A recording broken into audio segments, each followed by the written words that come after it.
Global stocks have plunged one day after President Donald Trump rolled out new tariffs. Starting Saturday, sweeping 10% tariffs are set to start for nearly all countries. President Trump celebrated the move as part of his Liberation Day announcement, saying it will revitalize the American economy in the long run. But many are deeply concerned as economists warn price hikes are on the way.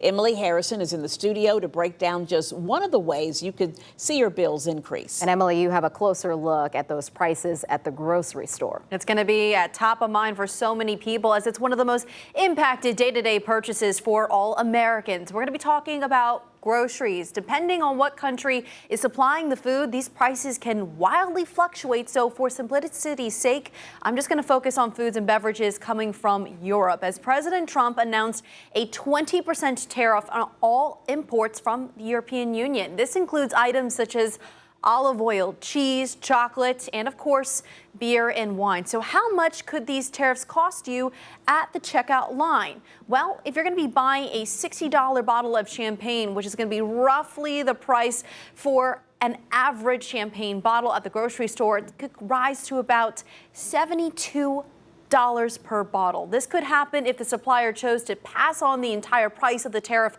over to the consumer. And it's important to note that champagne only comes from France, so there is no way around it unless you are just buying sparkling wine. But even if you don't buy champagne regularly, experts say prices for all European wines are going to go up. So what's not going to go up? Well, we're talking about milk, chicken, dairy products, and even eggs. All of that is food that the U.S.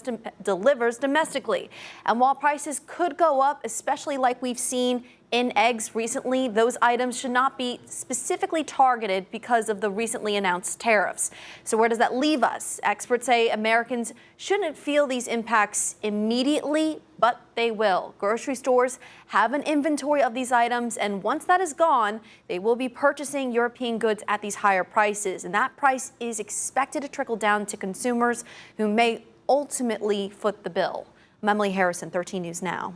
All right, Emily, a lot of good information there. Thank you so much for breaking that down for us. And President Trump previously threatened 200% tariffs on champagne and other European spirits. That ultimately did not come to pass as of right now.